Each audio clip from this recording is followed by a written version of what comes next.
What's going on, Wolfpack Nation? We are back for part 2, y'all, of our Tuffy Talk After Dark. After Dark. There we go, Greg. Thank you. So with that being said, if you haven't checked out, first and foremost, again, this is a continuation series based off of the January 9th live stream. So if you haven't checked out the live stream yet, go do that first and then check out part 1 and then come right back here for part 2, y'all. But we've been talking a lot of football, and just to kind of wrap up, there was one tweet a leak which I thought was absolutely hilarious, but it was from Wolfpack Stats, and it was basically like the dominoes, where it was like the teeny tiny domino at the bottom, and you hit it, and then knocks over this ginormous domino at the end, and basically the smallest domino is Thayer Thomas walking on, and then the biggest domino is Noah Rogers comes home to NC State. And just a little bit of context for those that are not aware, Noah Rogers and the Thomas family, aka Drake, Lex, and Thayer, are all really, really close. Work out together a lot, have worked together a lot for a long time. I think there was a video like where they're on vacation, but weren't they like in South Carolina working out? Correct. They were on vacation together, working out together. Yeah. And obviously the most recent example is a picture which we actually tweeted out from Thayer Thomas's Instagram, where it was the 2017 Louisville game, and Thayer Thomas had his arms around Noah Rogers on his left side, and then Lex Thomas on his right side.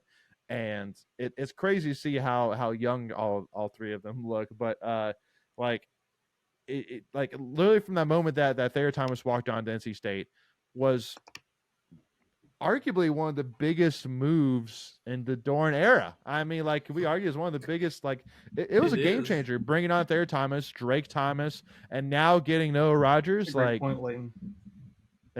you could argue it. Like, it wasn't like he didn't intend for that to happen. It just worked out that way. Yeah. It's all about relationships at the end of the day. I mean, it's building relationships. I mean, that's a good byproduct. I mean, if Thayer Thomas, had gone to some random non-North Carolina school, and Drake Thomas was getting recruited by us, and Michigan were his final two, would he have chosen Michigan at the end of the day instead of us? So it really was a game changer. And that's the crazy thing too, is like Thayer was a walk-on only because he was a baseball player first, right? Like, I feel like he wouldn't have been a walk-on had he not been a baseball player. So what if he doesn't give up baseball? It's funny how things work when you look at the big picture. Absolutely. Now, I do want to ask this question that Saturday Road came out with a tweet saying, which again, I mean, Saturday Road is it's a college football fan account. It's not necessarily the big time, but basically they came out with a list of ACC's most likely college football playoff contenders 2024 and listed FSU, Clemson, NC State, and Virginia Tech. And I think that I'm along with what. Okay, see that's the one you throw in there to get the dark horse. Yeah, to get the clicks. Yep. I mean, being a former Blacksburg, shower, maybe you have a little bit more bias towards Virginia Tech than us, but no, I can't get around all. I do not understand all this offseason VT hype. I really don't get it. Well, I'll tell you what it is. They have transfers that came in. Sure. I don't think there's a lot of leaving. Kyron Drones has the pieces. Mm-hmm. He's an athletic guy that you can't teach what he can do athletically. Mm-hmm. Okay. What's their schedule look like? Is it an easy schedule? I don't understand top 4 status. Right, in the ACC, you mean? So if it were me, I would replace Virginia Tech with Louisville. Yeah, I mean, Louisville has to be on that list. But, I mean, I think you could argue that Virginia Tech could be a top 6 team in the ACC next year. Yes. I think that's the dark horse potential for them. But that doesn't get you anywhere now because you don't have the two right. divisions. But could I see? But see, what did they finish this year? 6-6. Yeah, 5-7. No, they won their bowl game, so they should be 7-6. I'm sorry, regular season. Oh, regular 6. They were 6-6. 6-6. Yeah. Could I see them get to 8-4 next season? Yes. But I don't know what their schedule looks like. So I that's got their schedule right here. Okay. At Vandy, Marshall, win. At Old Dominion. Well, they lost to Marshall this year. So. Yeah, I know, but they're going to be better next year, I think. And Marshall, I think, lost their QB. At Old Dominion, which they've lost to at Old Dominion before. I know, can't overlook that. Again, just keeping it real. Just keeping it real. Rutgers, Virginia should be win. Virginia, I don't know. I'm gonna say L there because Castellanos is not a bad quarterback for Virginia. Yeah, Virginia's doing some stuff. But again, I still think that's winnable. Virginia Tech, okay. It's at home. That game's at home. Okay. Oh, in Blacksburg? Yeah. Hey, Greg, for the sake of time, y'all, just go ahead, Greg, and just list out the rest of the schedule. At Duke, at Miami, at Stanford, at Syracuse, Boston College, Clemson, Georgia Tech. That doesn't scream top 2. But it doesn't scream top 2. No Florida State, no Louisville, no Clemson. NC State. Clemson and Georgia Tech. All their hard games minus Miami is at home. Oh, are they really? Yeah. I don't know. Well, like a good schedule, maybe. I just I could see top 6. I could see maybe 8 and 4. But that's just me is making some assumptions without having really studied the schedule. Just not enough firepower there. Yeah. Anyway, moving on. Yeah.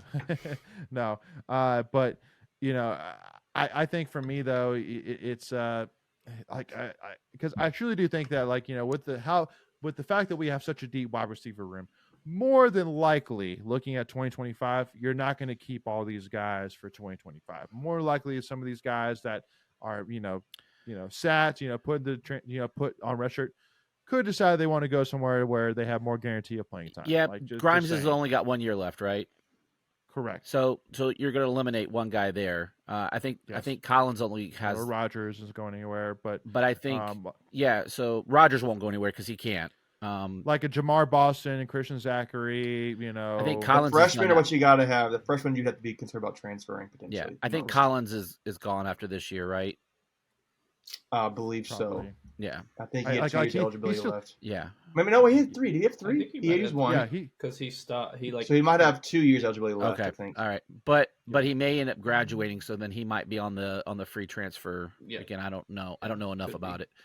So anyway, the one thing I will say is we have been strong at the NIL, and we could maybe talk some of these guys staying another year, right, with some NIL money. That's the one thing that we don't know that could come into play with all of that. Yeah, true.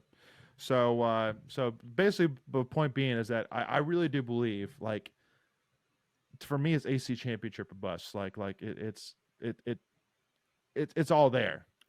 There's no reason why ACC Championship shouldn't be on the bucket, especially because of the fact, I saw who's the most likely Heisman contenders from the ACC, and it listed Kevin Concepcion, listed Cade Klubnik, and DJ Uyunglele. That was the worst list. Guys. And Ryan Williams put a tweet out being like, even Clemson fans would say there's no way Cade Klubnik should be on that list. And there is no way on God's green earth DJ Uyunglele should be anywhere close to any kind of Heisman list whatsoever. Yeah. I will stamp my flag in that. That is crazy. So I had a question I kind of wanted to ask on the live stream, but I was like, maybe I'll bite my tongue, but maybe this is the place to talk about it. And I love Dave Doeren. Is Dave Doeren on the hot seat if he doesn't get it done next year? No, I don't think so. I think people question what's the deal, but I don't think he's on the hot seat. Well, I mean, but if it's not next year, when is it? Exactly. I agree. I mean, it depends on how bad. Right. I mean, if we get decimated by injuries and freak things happen, maybe. Here's my thing. Here, let me make, I think, probably what the biggest reasoning why he won't be on the hot seat is going to be. And then Michael, I want to get your thoughts on it. At the end of the day, it is not a hidden secret that Doeren will probably be the head coach for a couple more years, and then Tony Gibson is the presumptive guy to take over as head coach. At least that's what it feels like. That's what it feels like. That's what it's setting out to be, because then they why is Tony Gibson still here? He get paid more money and have more opportunities being a head coach. He's gotten calls, no doubt about it. So what is keeping him here? It has to be that he's the presumptive guy to take over. And because, again, Doeren's already has said that by 55, he wants to retire and go open his own, tackle and bait shop. And there's no doubt that being basically the job that he took on is now changed completely and multiplied times 2. Now that he has to worry about raising money for NIL, transfer portal, things like that. So there's no doubt it's taking a toll. So in my opinion, that's the biggest reason why no, because I say that if it doesn't happen next year, man, we're going to hear it from a lot of those State fans saying it's year 12. When is it going to happen? And that's the only reason that's the reason I bring it up, because this whole situation screams to me, being a big Bucks fan, that all the years that Tony Dungy got us there, right on the cusp, on the verge, and then someone swooped in, i.e., John Gruden, and got him a Super Bowl. Like this kind of feels the same way. But anyway, Michael, go ahead. I mean, it depends on how bad of a year we're talking.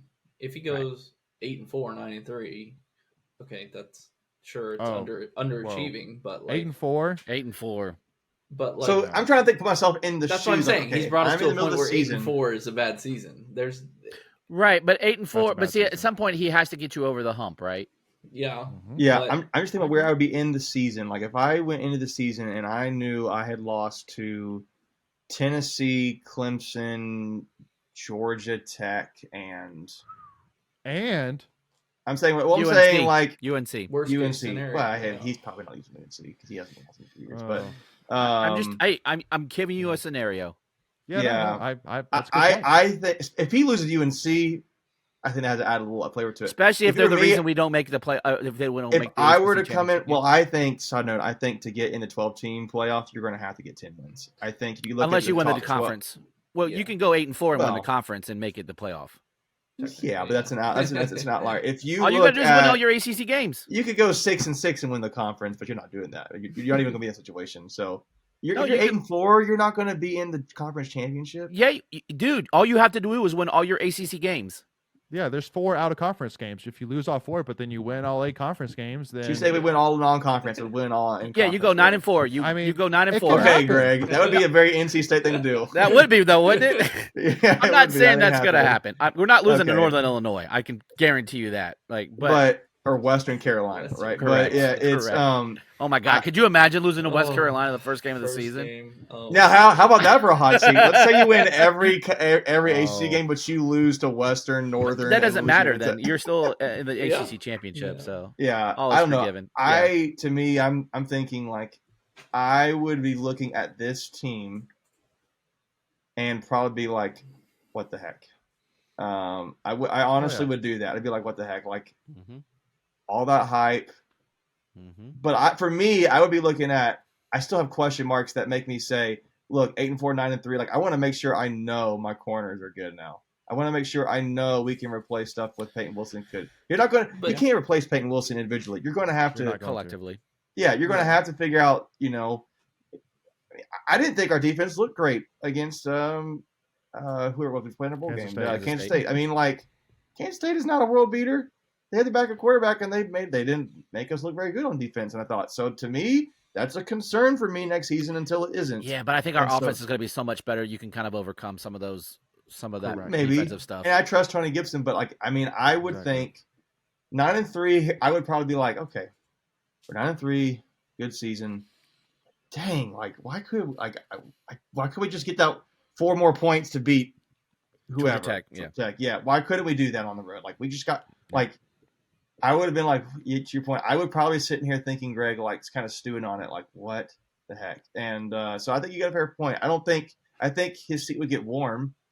But that's crazy, right? It would be warm. Reality would be people would be not happy about it. I mean, we go 9-3 because I don't see us losing. I could see us a scenario where we lose 1 game out of conference, so that would be in the Tennessee game, and potentially losing 2 ACC games. But because if you lose 3, you're probably definitely out of the ACC race. If you lose 2, depending on who they are, you're in the conversation. Help, But to Michael's point, I see him shaking his head earlier. Like I don't think he should be mad about that, right? I think you should be like 9-3. Yeah.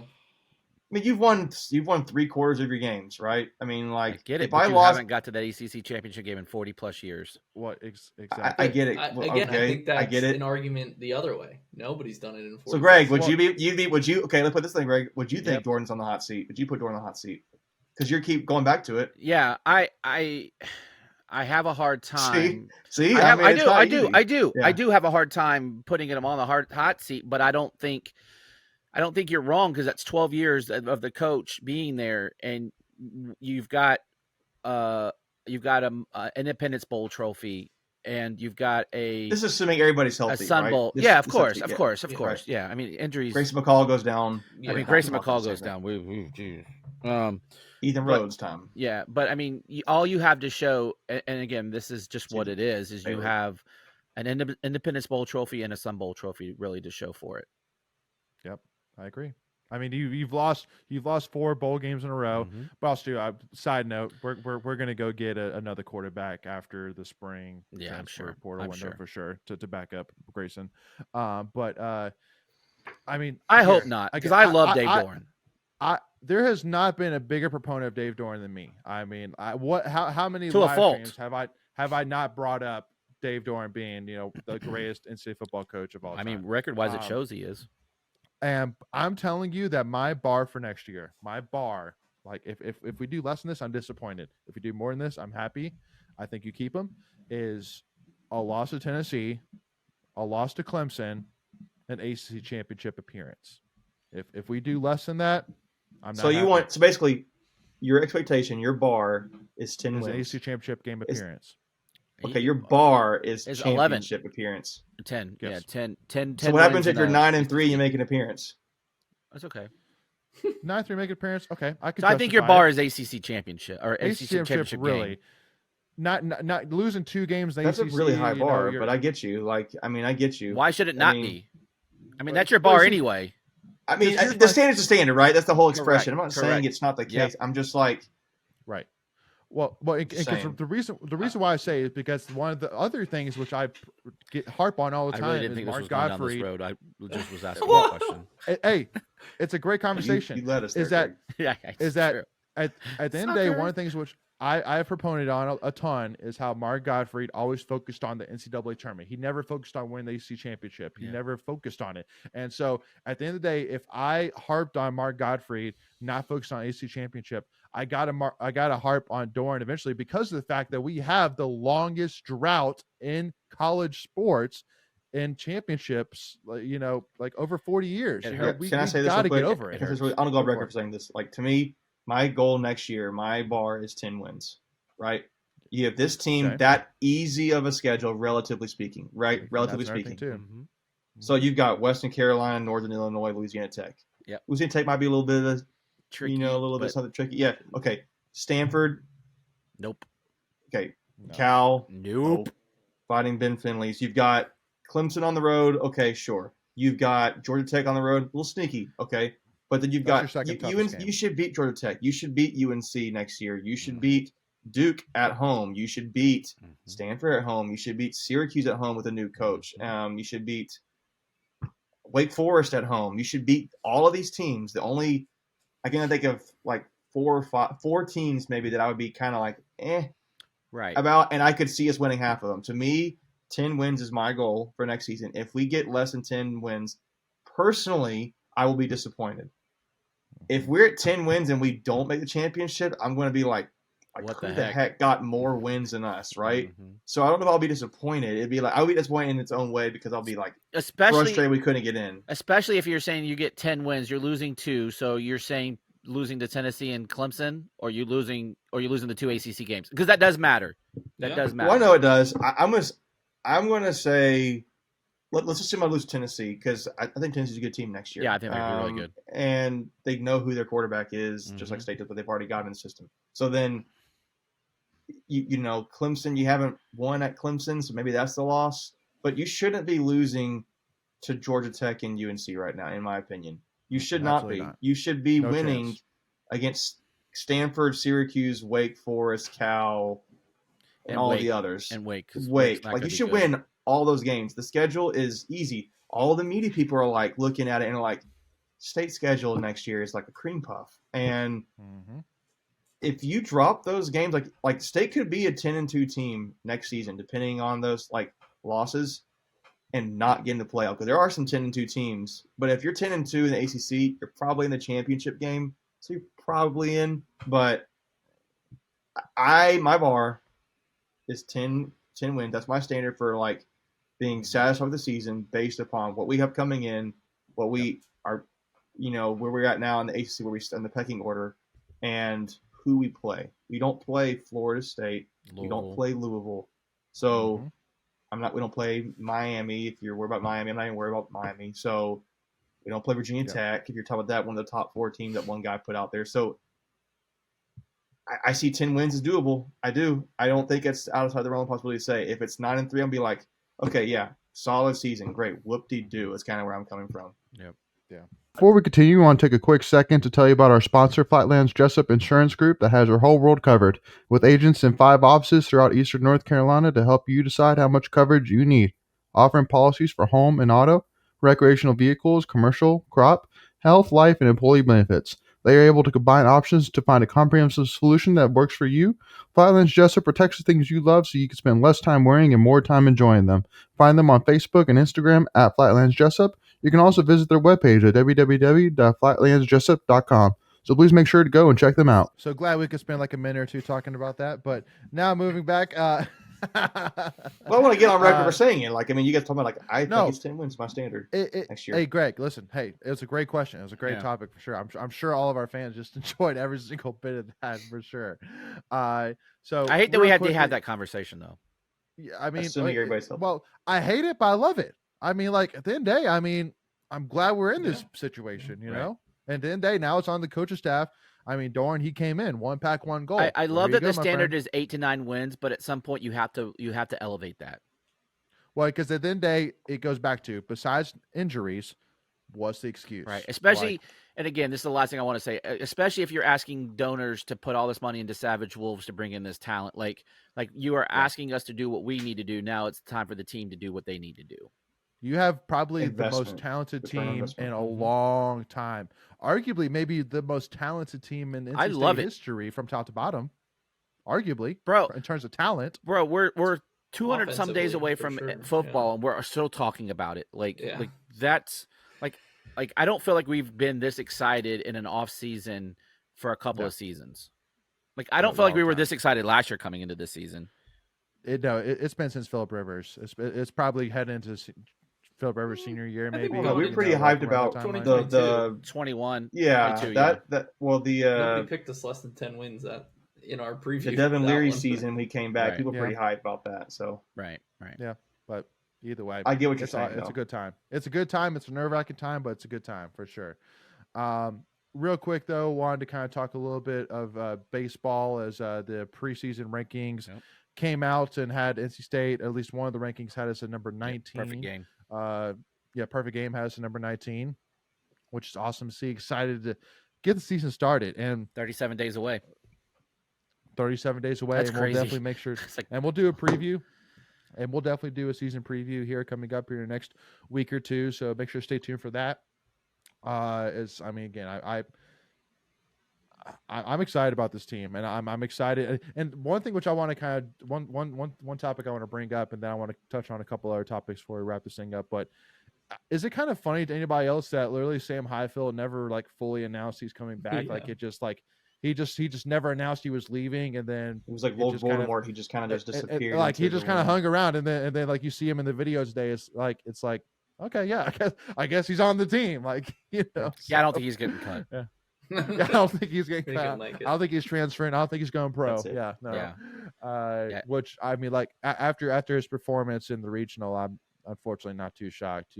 Just so much I mean, this is his second year back from his injury issues. So hopefully he's really back, and you can make a case he might be the third best pitcher on this staff, which is mind-boggling. Seriously, mind-boggling. So.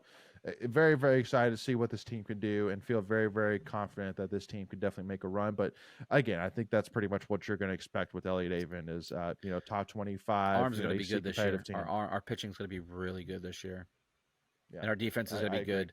We might be winning some ball games 4-3, 3-2, at least until we figure out how the bats are going to work. But I think our defense is going to be really good. I think we got good team speed. Like we'll talk all about this later, but there's a lot to be positive about.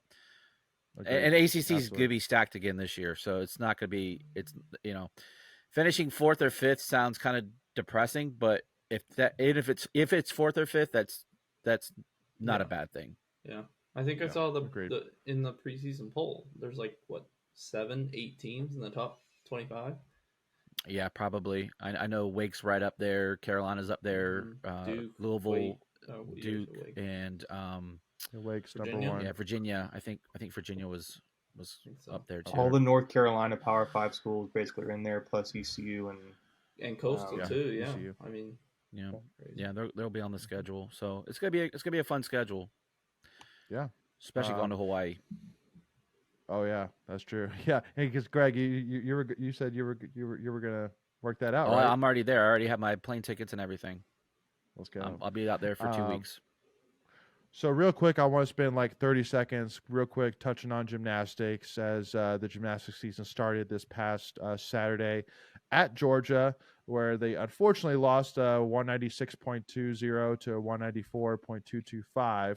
Literally, and my wife and I were talking about it. Literally the worst performance Ashley and I have ever seen from in-state gymnastics. It was bad. We had 4 different falls from the different competitions. Like literally on beam alone, we had three gymnasts fall off the beam. And but the funny thing, which is I think that's something that kind of lasts in my head, because like basically just remind everybody, this is the first year where we have ACC gymnastics back. We used to have ACC gymnastics, now it's back. And there was in the preseason like media polls, it was basically between us and UNC to win it all. Literally, it was the worst performance I've ever seen us have, no doubt about it. And yet, the funny thing is UNC, who again was kind of neck and neck with us of winning the ACC, they got a 193.725 at home. So literally, our worst performance on the road at Georgia in an almost sold out arena still was better than UNC in their first meet at home. So just a interesting. Georgia's a ranked program, I think, right? Well, here's the funny thing. So they literally went 7-16 last year, but at the end of the day, first of all, keep in mind the SC gymnastics it's insane. Is elite. It's the cream of the crop, and so you can literally lose all those, but still be ranked in top 25. Georgia made it basically to the Sweet 16 of the gymnastics finals, while still going 7-16, quote unquote. Record wise last year. So I mean, like it is a solidified program, and like literally like Georgia actually had it where basically if any of the gymnasts ever get a 10 score, they literally have all this confetti, which they basically put like a crown on the gymnast, and they throw confetti up in there and like shower her like in confetti for it. And NC State, we have nothing like that, which I mean, to me, that just goes to show you again, the expectation that Georgia gymnastics has over us, which we're just not there yet. And hopefully we will be. I mean, we're working our way up. And so not this weekend. This weekend, they're going to Utah to face BYU, Cal, and Michigan State. But then next weekend, I had the date, January 19th, they go to Carmichael Gymnasium to face UNC. So January 19th, go ahead and put it on your calendars. Carmichael Coliseum, go support these girls, and let's get a huge win. Start off the ACC schedule for gymnastics. It's going to be awesome. So expecting a huge bounce back this weekend. Is there a cost to go to those meets? No. Okay. I don't think so. No. So even more reason to go support them. Yeah, 100%. Wrestling, just wanted to spend 2 minutes on that as well. Had a heartbreaking loss for sure to Oklahoma State over the weekend, but then came back and absolutely monster smashed, donkey stomped Hofstra. And the biggest thing which I want to say for those who may be concerned of what's going on with in-state wrestling, like are we taking a step back, is I think that there's 2 things this year, because at the end of the day, I want to remind everybody that the non-conference duels do not matter in terms of national, in terms of if you're trying to win a national title, the out of conference duels do not matter. Literally, because at the end of the day, the NCAA champions determined based off individual performance. Now, the only reason it does matter is in terms of qualifying. But at the end of the day, if you can go win an ACC title, you're automatically qualified. So or if you finish top 2 or 3, you're probably going to make it in. Exactly. In the ACCs. So just depends on how many it really bids the doesn't conference matter. gets at each weight class. But we've been nipping at the heels of winning a team national title for a long time now. And the 2 biggest differences that Pop made this year was, first of all, off-season wise, he made the workouts way less overexerting to really try and keep the guys fresh as we go throughout the season. So that way, come NCAA tournament time, they're not just like totally like wore out. working on fumes, basically. Yeah, they're not wore out. But then the second thing is that he really made the schedule this year a whole lot tougher. Yeah, a lot tougher. I mean, facing Ohio State, you got Cornell coming up. You're facing Ohio State. You're still facing tough, Virginia Tech. Yeah, you still got UNC. You still got Pitt. You still got Virginia. Like, it's a tough schedule. So the guys are going to be like, I mean, we'll come NCAA tournament time. Tested. They'll be battle tested. They probably have faced a lot of these guys already. So, you know, at the end of the day, AC title is 100% still there. In my opinion, this still can go down as the greatest wrestling team in NCAA history. To me, Greg, your thoughts, but I see no reason really to worry right now. Yeah, you just kind of want a good showing in front of your home team when you get an opportunity like that. You bring in Oklahoma State with the profile of that program, and it's a program that you don't get those opportunities to bring those big boys in often to Reynolds. So you kind of want to take advantage of them, and I'm sure there was a lot of. Here's the thing I want to say. When you got a lot of newbies that come to these wrestling matches because they see that, Oklahoma State's the number 9 in the team in their country, and they just know the team name, you want to do good to bring those casual fans back, right? And so as you're trying to build your brand, those are opportunities where you want to take advantage of. But like you said, there's still a ton of things out there that are still attainable, and so if you continue to do those things, you will continue to bring in fans. And it was a great showing. I mean, the place was sold out, and I think that was the all-time record for attendance for a wrestling match. It was, yeah, I thought so. But it was fun. I mean, there wasn't a lot to cheer for, so that was kind of thing. But Ryan Jack had a nice showing, and then of course Trent just went out and dominated. Those were probably the 2 highlights of the evening. But it was a good time. It was fun. Yep. And then the last thing I'll mention as well is softball actually starts up here in 30 days from, again, this is January 9th. So beginning of, I think, first game is February 9th, actually. So literally a month from when we were recording this against Iowa in Clearwater, Florida in the NFCA. There you go, Michael. There's an opportunity to go see some NC State sports. Yeah. Go to Clearwater. Go check out NC State softball. And the Lindsay Leftwich debut, like I'm telling you, I'm excited about softball, y'all. I think softball is going to be one of those teams where, like, all of a sudden they're going to win 2 or 3 in a row over some big teams, and then a lot of NCAA fans will be like, "Whoa, look at softball! Okay, I see you." Like I'm very excited about softball, very bullish on them for sure. So at the end of the day, y'all, again, point being, go support all these sports, y'all. There's a great time to be an NC State fan. There are a lot of sports to go cover, which are way on the up and up, no doubt about it. Tennis is starting up. Tennis is starting up. Women's tennis is going to have a phenomenal year once again. Like, just we'll have to have our guy Brian back on for his annual appearance and start talking. Yeah, Brian Rosenthal. See who he says is going to be the player this year. So. But anyway, y'all, but thank you all so much for tuning in. I really do appreciate it. I hope everybody enjoyed this conversation for sure. And if you did, do us a big favor and hit that like button, and do us a big favor after that. If you don't want to miss out on any NC State content, and hit that subscribe button, hit that notification bell. Make sure to give us a follow, Tuffy Talk Now, on Twitter, Instagram, and TikTok, y'all. But thank you all so much for tuning in. We'll see y'all soon, and go Pack, y'all.